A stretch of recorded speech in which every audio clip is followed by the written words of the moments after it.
Prepare yourself for a journey into a tale shrouded in wonder and mystery, a story that asks profound questions about destiny, faith, and the decisions that shape nations.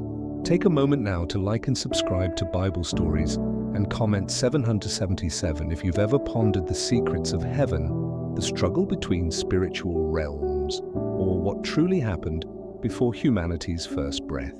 Your insight, your curiosity, your very voice mark you as part of a chosen generation seeking truth beyond the surface, seeking what lies beneath the shimmering facade of history. In the ancient city of Babylon, crowned by the magnificence of its gates and the lush beauty of its hanging gardens, a legendary king once ruled who impressed all with his wisdom and might. Nebuchadnezzar's name resonated through ages, his hand shaping an empire that would seem unassailable. Yet, as the relentless tide of time claimed him, Babylon's throne grew shaky, plagued by intrigue, assassinations, and the corrosive shadow of power struggles. Amidst this turbulence, a new name surfaced, strange, unexpected, and enigmatic: Nabonidus. His ascent would puzzle and awe the people of Babylon, for he was neither king's son nor noble by birth. Nabonidus emerged from corridors thick with conspiracy, possibly as a respected advisor or esteemed officer, waiting patiently for the precise moment when the throne was ripe for transformation. It was not brute force, but keen strategy that facilitated his rise. Nabonidus navigated the delicate tapestry of Babylonian society, gaining favor with priestly elites, generals, and regional rulers. His name became a fixture whispered in reverence and in fear. Eventually, the day dawned when whispers turned to shouts, and Nabonidus was crowned as Babylon's ruler. But stability was fleeting, and his reign began as the direct descendants of Nebuchadnezzar were cast aside. The temples and clergy dedicated to Marduk, Babylon's supreme god, sensed an impending shift. Nabonidus possessed not only ambition but a boldness rooted in spiritual conviction, a belief that his calling was divine, bestowed not by men but by a higher power. This quiet certainty influenced everything he touched as king. At first, hope flickered anew in Babylon. People yearned for peace, merchants for security, and governors for order.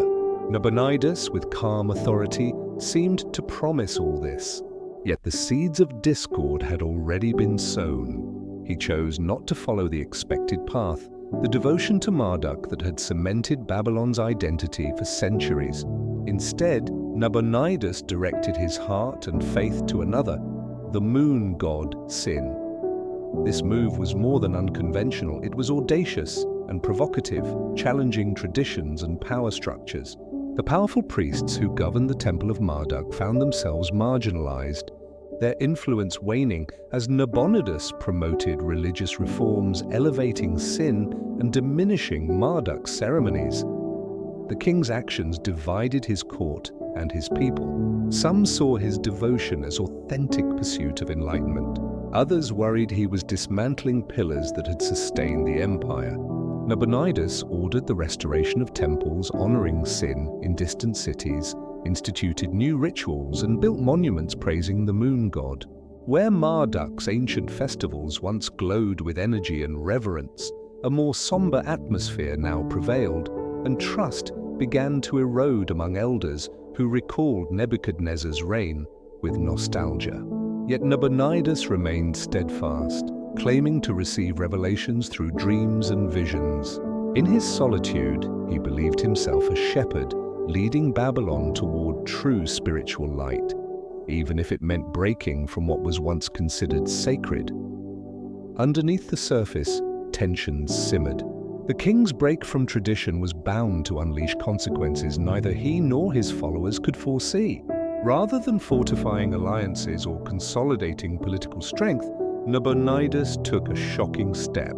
He left Babylon altogether, turning his gaze to the remote oasis city of Tema in the Arabian desert, an improbable destination famed more for caravans than for power. He didn't go merely to visit. Nabonidus established his official residence there for years, leaving his son Belshazzar to rule in his absence. This decision baffled and unsettled his subjects. The king's presence became a distant memory, and his silence became a disturbing rumor. In Tamar, Nabonidus continued his religious mission.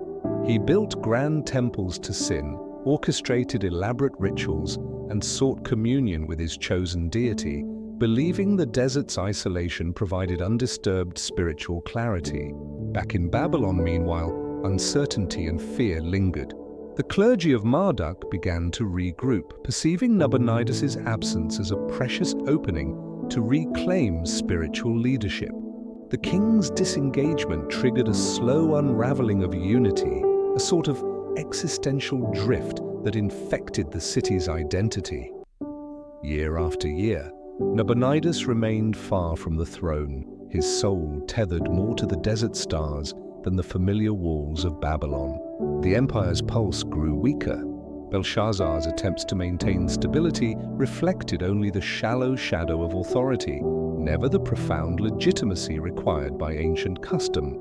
The silent vacuum of true kingship became nearly unbearable, and whispers of Nabonidus's motives transformed into legend. Some spoke of desert visions, others of madness, and many doubted his return. More than political loss, his absence struck at Babylon's heart, alienating the people from the faith imposed by distant authority. The results?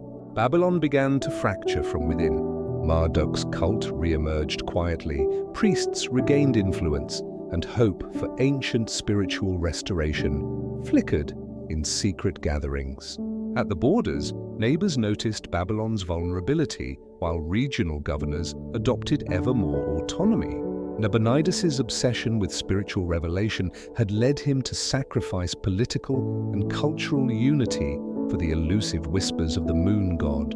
In the end, he neglected the roots that anchored his throne, the traditions, faith, and communal bonds that sustained his people through generations. Pause and consider. Are there times when we, too, are tempted to neglect the foundations that support our lives and faith? Do we listen to the voice of tradition or become enamored with novelty? Nabonidus's journey is more than the rise and fall of a king. It is a meditation on the cost of spiritual and political abandonment, the power of presence, and the meaning of true leadership. If you resonate with these themes, if the questions of destiny, faith, and leadership linger in your heart, like this story, subscribe to Bible Stories and share your thoughts. Your hunger for deeper truth connects you to generations both ancient and modern, those who have sought the heart of heaven beyond the veil of the known. The desert has always been a place of trial, revelation, and silence. For Nabonidus, it was both sanctuary and sentence, a place where he sought to hear the voice of heaven, yet found himself swallowed by the endless whisper of sand and solitude. His decision to leave Babylon for the distant oasis of Tamar was not a simple retreat. It was a pilgrimage, a spiritual rupture, an act of defiance against tradition and doubt. He went not as conqueror, but as seeker, yearning to grasp the eternal, to discern meaning amid the fading glory of empire. In Babylon, the priests of Marduk whispered in disbelief. A king's duty was to sit upon the throne, not wander into wilderness. Marduk's temple, Exile, once luminous with ritual, began to dim. The echoes of hymns faded into uneasy silence. For generations, Babylon's stability had rested upon the rhythm of worship to its chief god, a balance between divine order and royal presence. Without that presence, the heart of the empire lost its beat. In Tamar, Nabonidus erected grand monuments to Sin, the moon god he now called Lord of Wisdom and Light of mankind. Night after night, the king stood beneath the lunar glow, his eyes lifted heavenward like a priest in an unending vigil. The desert sky, boundless and clear, felt closer to eternity.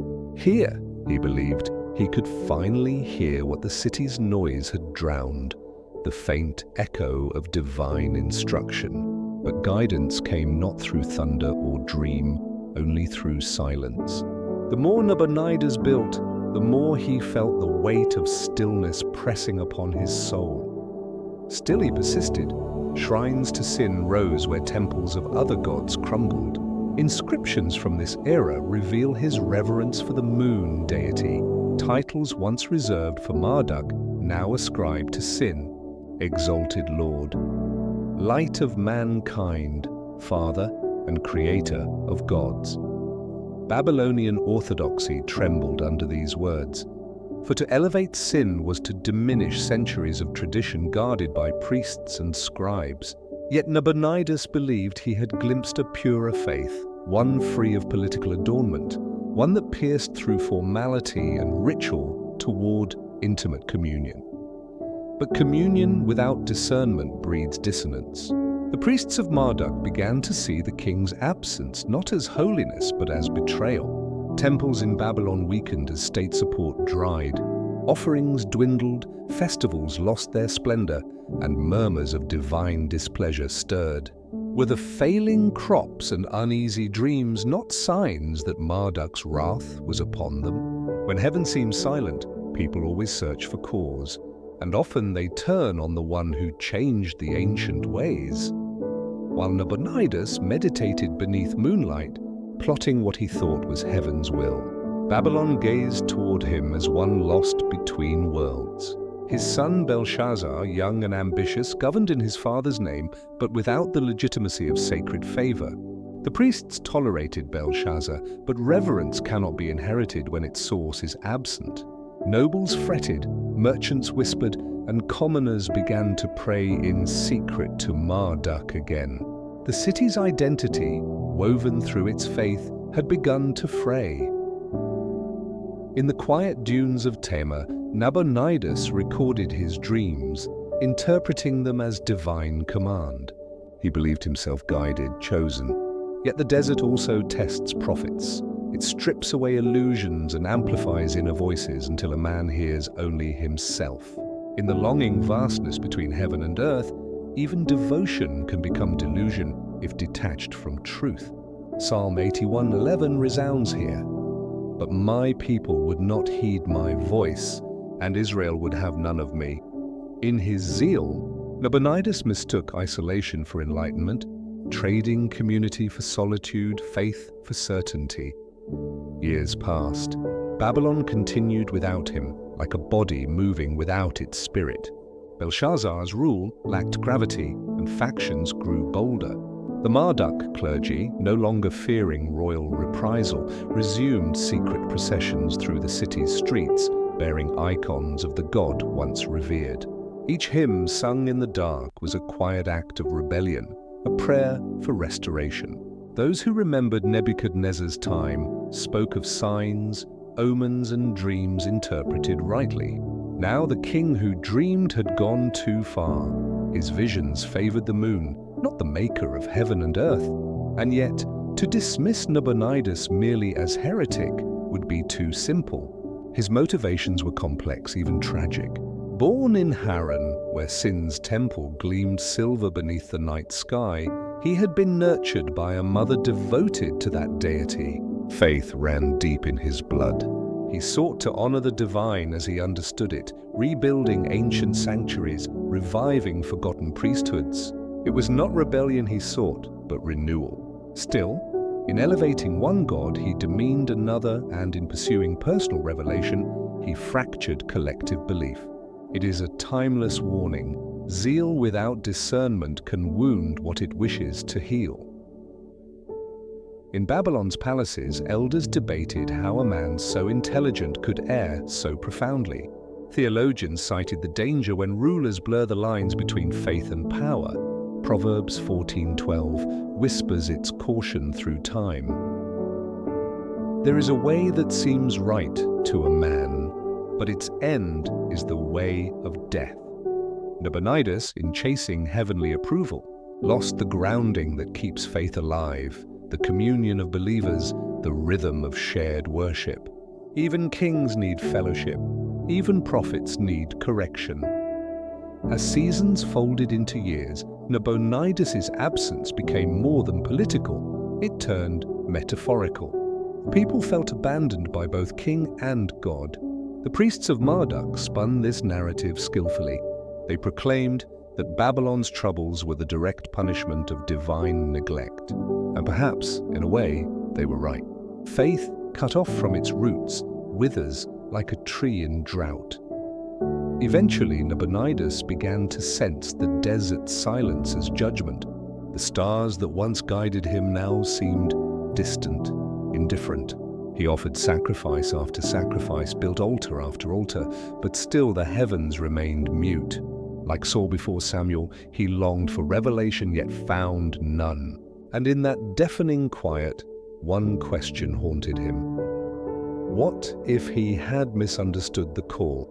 What if, in seeking divine truth, he had forsaken the very truth that sustained his people's heart?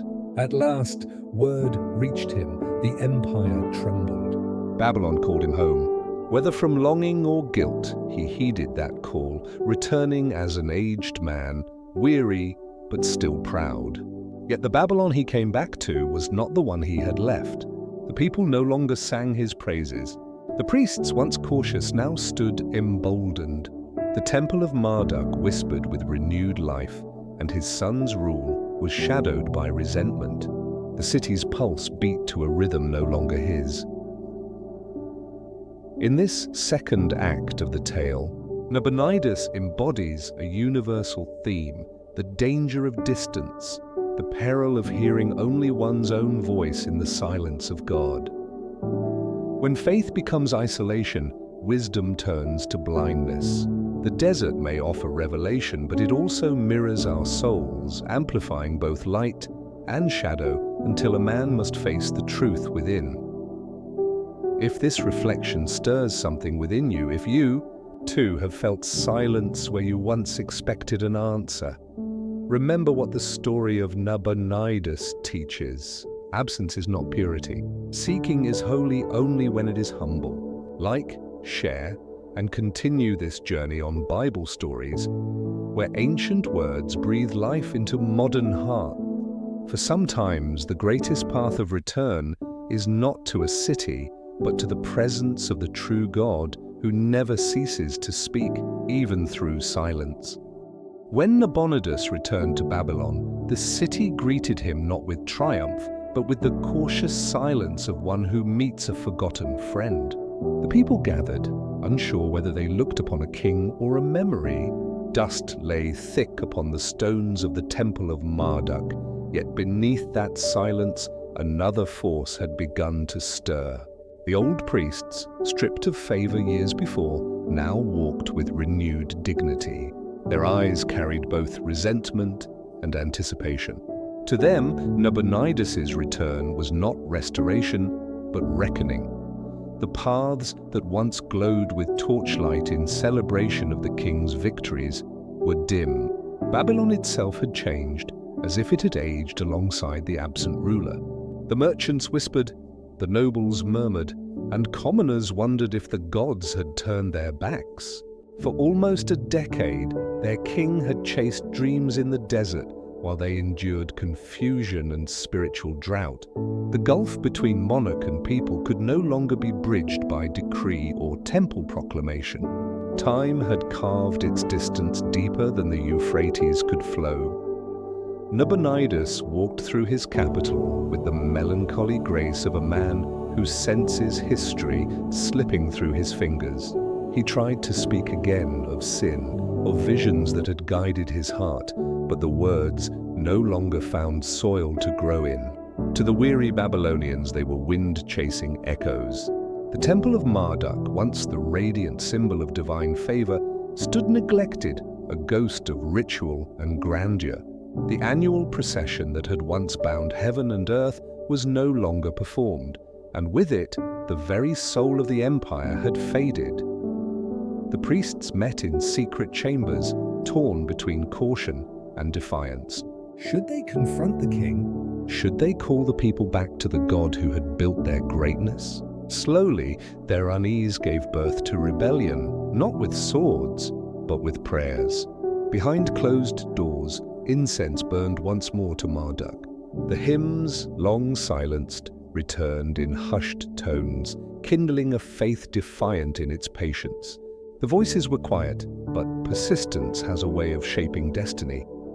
Yet Nabonidus did not relent. To him, Babylon's silence was not rejection, but test. He believed he had heard the heavens clearly and would not surrender that conviction, even against the world. Every act of worship he performed to sin, every monument he rebuilt, was a cry against instability, a way to prove that faith, once chosen, must be absolute. But absolute conviction without understanding often becomes pride disguised as piety. He refused to attend ceremonies honoring Marduk, earning disdain even from those once loyal. His silence before their dissatisfaction was profound, neither apology nor explanation. Instead, he gazed at the moon and whispered prayers only the stars could witness. The people began to call him the Mad King, though madness and faith often dwell near the same threshold. Meanwhile, beyond Babylon's vast walls, another tide rose. In the east, Cyrus of Persia grew in strength, a conqueror, not merely of cities, but of hearts. His strategy was elegant, his diplomacy cunning. He listened more than he commanded, and in that listening, he won nations. The priests of Babylon learned of him and saw in his advancing shadow both threat and opportunity. Cyrus promised restoration to local gods wherever he conquered. Where Nabonidus had replaced one god for another, Cyrus vowed to honor them all. This was the subtle irony of fate. While Nabonidus sought divinity in the silence of the moon, Cyrus read the voice of divine favor in the hearts of men. The people's loyalty began to shift quietly, almost instinctively. Marduk's priests whispered of a prophecy that the true restorer of Babylon would come not from within, but from beyond its borders. Whether prophecy or manipulation, the effect was the same. The people began to see redemption not in their own king, but in a foreign one. Nabonidus, however, persisted in prayer. His journals from this time, etched in tablets now lost beneath millennia, speak of dreams, of omens, of restless nights beneath a moon obscured by clouds. He sought guidance but found instead uncertainty. Still, he waited, convinced that faith required endurance, that silence would one day break into revelation. He did not see that the silence he revered had become judgment. In Babylon, Belshazzar tried desperately to preserve dignity.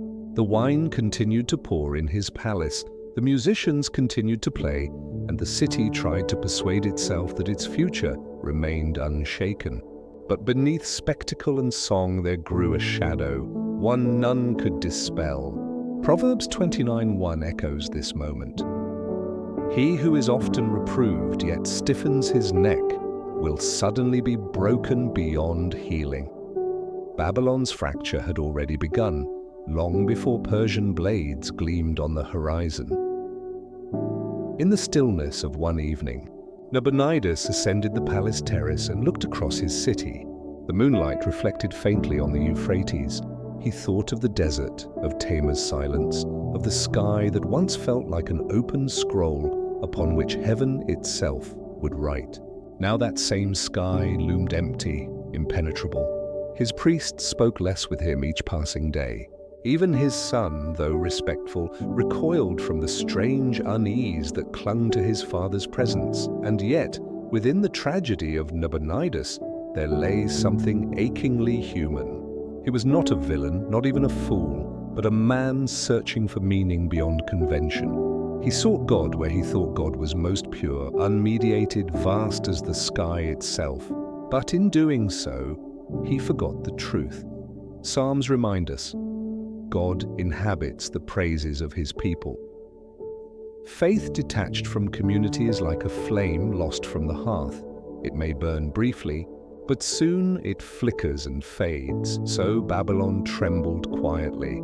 A kingdom with a king who prayed to heaven and a people who prayed for deliverance. The gaps widened between vision and reality, between priest and prince, between devotion and duty. And over those cracks crept the shadow of Persia. Cyrus listened. Babylon's own voices told him where to strike, not with war, but with understanding. While Nabonidus searched the heavens for light, Cyrus walked in the wisdom of listening, winning loyalty where the Moon King had sowed division. And so the story bends toward its inevitable dusk. The king of Babylon, haunted by silence, continued to raise altars and whisper prayers to a god who did not answer. While a conqueror chosen by history approached quietly, his promise of restoration like dawn encroaching upon a once immortal city. If this tale of faith and pride speaks to your heart, take a moment to like and subscribe to Bible Stories. These ancient voices still echo for those who seek truth, not in monuments or deserts, but in the quiet communion of understanding. For even in silence the heart that listens may yet discern the whisper of God. Night fell upon Babylon like a heavy shroud, spread across the sprawling walls that had once defied the world's empires. The river Euphrates glimmered like a ribbon of molten bronze under the moonlight, the same moon to which Nabonidus had prayed for years. Above the towers, silence ruled, though in that silence the destiny of a kingdom trembled on the edge of collapse. For afar, Cyrus the Great had already set his eyes upon the city. His empire stretched like dawn across the horizon, swift, strategic, unstoppable. He was no mere conqueror of armies, but a student of hearts. Where Nabonidus had fractured devotion, Cyrus promised restoration. Where one man sought divine solitude, another listened patiently to the murmurs of nations. His victories had spread like wind, uniting people through promises of reverence, not tyranny. It was whispered across valleys and deserts that the Persian king honored local gods, the gods of Babylon among them. This, the priests of Marduk could not ignore. Word reached Nabonidus that the Persians were marching closer, but he, undeterred, turned still to his prayers. He gazed toward heaven, believing divine favor would not forsake him if only he stood firm. Yet Babylon's strength had already been weakened from within. The priests had long withdrawn their loyalty, and the governors, left disillusioned by years of neglect, began to waver. Even Belshazzar, his son, though brave, lacked the magnetism of his ancestors. The empire that once beat with unified power was now but a shadow of itself, waiting for one breath to scatter the ashes. Cyrus did not attack with brash violence. His approach was cunning, almost poetic. His general Gobryas led the way, studying the walls and waters that had protected Babylon for centuries. Then came the plan that legend would remember, the diversion of the Euphrates. While the Babylonians celebrated within the city, unaware, the Persians rerouted the river through newly dug channels. The water level sank low, and through the shallow bed of the river, soldiers entered silently beneath the cover of festivity. By morning, the gates of Babylon stood open, not shattered, but surrendered. No battle shook its walls that night. History records not the clash of armies, but the sigh of inevitability. Cyrus entered Babylon without war, as the chronicles say, greeted by priests and people alike, not as destroyer, but as liberator. The priests of Marduk saw in him the answer to their prayers, the restorer of divine order. The god that Nabonidus had abandoned was restored to worship. The great temple of Exile, long neglected, was rekindled with incense. And what of Nabonidus? The man who had sought the voice of heaven through solitude and silence now faced the consequence of that silence. When he heard that Babylon's walls had fallen, he did not mount a defense. No call to arms, no sweeping speech. There was only surrender. Cyrus's men found him not fierce, but quiet, dignified in defeat, as though he had already accepted that judgment had come. Taken as prisoner, Nabonidus was spared, not because of mercy's warmth, but because indifference is colder than wrath. He was exiled, left to wander in a foreign land, a king unthroned by his own absence. In that moment, two visions of faith clashed. Cyrus, though pagan by Hebrew reckoning, acted with discernment and respect for divine order. Nabonidus, though devout, mistook revelation for isolation. The book of Proverbs whispers its truth through the ages. In the multitude of counselors, there is safety. Cyrus had listened to counsel, human, divine, and strategic alike, while Nabonidus had built his kingdom upon dreams whispered to the wind. As the Persians restored Marduk's temple, the Babylonians rejoiced. The gods, they believed, had returned. But beneath the celebration lingered an unspoken mourning for the man who had once ruled, whose silence echoed deeper than any proclamation. Without presence, faith falters. Without discernment, devotion fractures. Nabonidus had not lost to the sword, but to separation, to the walls he built around his own heart. And so, Babylon entered into a new age, now under Persian rule. Cyrus the Great wrote upon the clay of history a legacy of restoration, even as he absorbed an empire once thought eternal. The proud city bowed not to conqueror's fire, but to divine orchestration, the unfolding of prophecy disguised as politics. The river that had once carried Babylon's life had turned upon its master, becoming the very path through which destiny flowed. Outside the city, Nabonidus looked once more toward the moon that had guided him. Perhaps he sought a sign, a final word from the God he had followed so steadfastly. But the heavens remained as they had for years, silent, unchanging, immaculate. It was a silence he knew too well, no longer comforting, but condemning. Psalm 46 spoke quietly over that silence. Be still and know that I am God. Perhaps in that stillness lay the lesson that had eluded him all along, that the voice of God is not always found in isolated pursuit, but often in humble obedience and communion. And as history faded forward, Nabonidus' story became less a chronicle of conquest and more a parable. Few remembered his temples, his hymns, or even his exile. But the silence endured. It became a cautionary whisper through the corridors of time. That faith divorced from presence leads not to revelation, but to ruin. If the story still touches your mind and heart, take a moment to pause. Like and subscribe to Bible Stories if you seek wisdom that still breathes through these ancient narratives. History does not merely record, it reveals. And in the rise and fall of kings, one truth resounds. Man may chase the voice of heaven, but only those who listen with obedience will truly hear. History is often unkind to those who walk alone. When Babylon's gates opened to Persia and Cyrus entered to the thunder of silent submission, Nabonidus, the king once crowned in power and conviction, faced not the blade of an enemy, but the mirror of his own solitude. The man who had tried to hear heaven's voice in the desert now found himself sentenced to silence, exiled not only from his throne, but from the story of his people. The chronicles record little of his final years.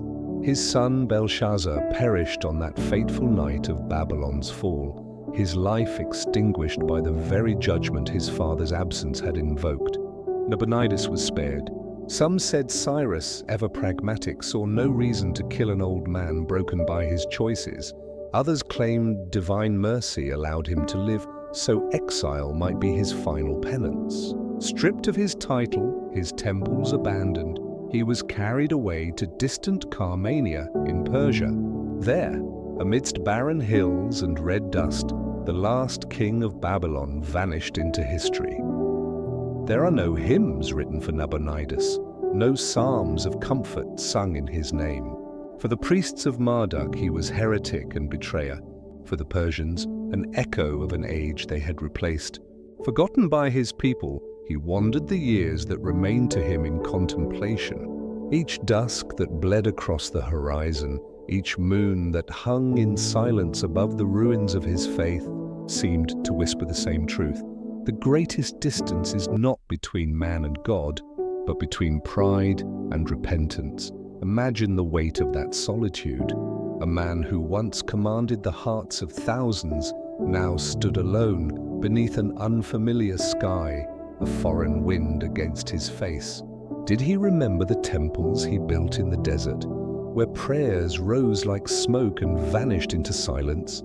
Did he recall the faces of priests demanding his return, or the trembling eyes of a son left to shoulder a kingdom's burden? Perhaps in his exile the truth came to him not as revelation, but as quiet sorrow. The Book of Lamentations echoes this moment. How lonely sits the city that was full of people. How like a widow she has become. Babylon's desolation mirrored his own. In time, stories blurred into myth. Some claimed he repented in his final days, bowing once more to the true God who had long been calling across his silence. Others insisted he remained resolute, clinging to the faded vision of the moon, believing that understanding still lingered just beyond reach. Yet the ancient records, always pragmatic, end with simplicity.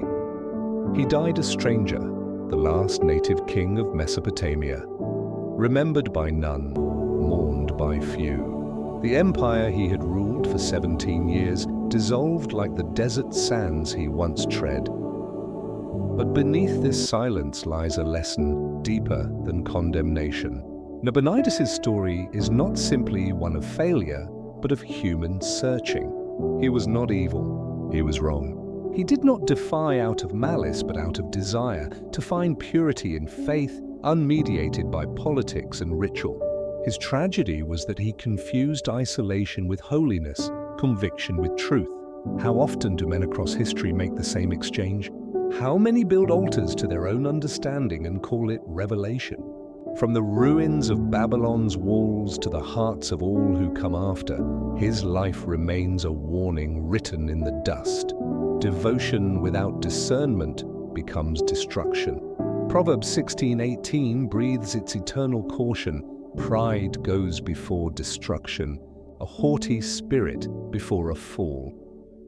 Nabonidus' pride was not in gold or power, but in the certainty that his path alone led to divine favor.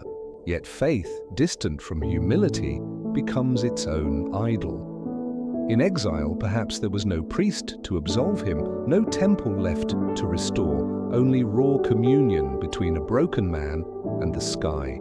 And maybe that was where genuine faith began, not in royal processions or moonlit monuments, but in repentance whispered through tears. The psalmist wrote, "The sacrifices of God are a broken spirit, a broken and contrite heart. These, O God, you will not despise." History remembers Nabonidus as Babylon's last king, a man dethroned by both Persia and Providence. Yet in a way, he stands as reflection for every heart that has ever sought God in the wrong places, every soul that has mistaken distance for devotion. His wanderings echo our own, our restless search to reconcile human frailty with the divine. As the centuries passed, his name faded, but his parable endured. Kingdoms rose and fell like tides, each repeating the folly of believing power could sanctify purpose. The mighty empires that succeeded Babylon, Persia, Greece, Rome, all would learn that lesson in their turn. For no stone wall, no temple, no human enterprise can stand secure without humility before God. In the silence of exile, Nabonidus ceased to be a king and became something more universal, a mirror of the soul that seeks without listening, that prays without obedience, that walks without presence. He was not condemned by accident. He was undone by forgetfulness. Forgetfulness of the simple truth that the presence of God was never in the moon or the desert, but in the people he had left behind. If you have followed this journey thus far, if the story of Babylon's last king has stirred reflections in you, take a breath. Let the silence sit with you. Like and subscribe to Bible Stories to continue this pilgrimage through the lessons of ancient hearts and fallen thrones. For even in exile, even in judgment, grace whispers through truth. No one truly hears the voice of heaven who cannot first listen with humility on earth. The final chapter of Nabonidus' life unfolded far from the grandeur of Babylonian palaces, deep in the remote region of Carmania in southern Persia. There, stripped of crown and command, the last native king of Mesopotamia lived out his days in exile, a shadow of the man who once sought divine revelation beneath the moonlit skies. While history often forgets the quiet endings of such figures, Nabonidus' exile carries a message as profound as any battle or decree. Following the swift Persian conquest, Nabonidus was captured but spared by Cyrus the Great, who judged that the king's defeat rendered him no threat. Instead of execution or imprisonment in Babylon, Nabonidus was sent away to Carmania, where he lived removed from the political and spiritual heart of his former empire. Ancient records and historians, including Berossus and later Greek sources, indicate that he may have even lived into the reign of Darius the Great, witnessing from afar the changing tides of empire he once ruled. In exile, Nabonidus faced not only the physical desolation of foreign lands, but the spiritual solitude that comes with being severed from one's people, one's faith community, and ultimately one's purpose. His ambitions for religious reform and divine favor, once fervent and bold, lay silent, as did the temples he had restored and the moon god Sin whom he worshipped so passionately. The narrative of his life reminds us deeply that spiritual pursuit, no matter how intense or sincere, must be tempered with humility, presence, and obedience. Without these, the soul risks wandering astray into isolation rather than fulfillment. The kingdom he left behind dissolved quickly into history, overtaken by a powerful new empire that promised restoration of the gods long neglected. Cyrus's victory was not only military but spiritual, a restoration of divine order perceived broken by Nabonidus' apostasy. Marduk returned to his temple, the priests regained favor, and the Babylonian people found new hope under Persian governance. Yet for Nabonidus, hope came too late. His journey had ended in a quiet disappearance from the stage of history. His legacy a complex tapestry of faith, pride, failure, and exile. Reflecting on Nabonidus' story, one is reminded of a timeless truth found in Scripture. True faith is more than vision or zeal. It is the heart's willing obedience to God's revealed will. Proverbs 3:5 or 6 invites, "Trust in the Lord with all your heart, and lean not on your own understanding. In all your ways submit to him, and he will make your paths straight." Nabonidus' life journey, marked by his quest for divine voice and his ultimate fall, underscores the peril of faith founded on personal conviction alone, detached from communal wisdom and God's clear guidance. Thus, the tale of Nabonidus is not just about a king who was lost to history, but a mirror to every seeker who might mistake shadow for light, silence for surrender, or distance for devotion. It calls all of us to examine where we place our trust, whether in the shifting sands of personal revelation or the steady rock of God's eternal truth. If this story has moved you, if it has stirred your heart to ponder deeper questions of faith, leadership, and the voice of God, please like and subscribe to Bible Stories. Join us in continuing this journey through Scripture and history, because through ancient stories, we find direction, wisdom, and hope that endure beyond time. In the quiet whisper of Nabonidus' exile, may each listener find the courage to listen more deeply, to walk humbly, and to embrace the presence of the one true God who speaks still.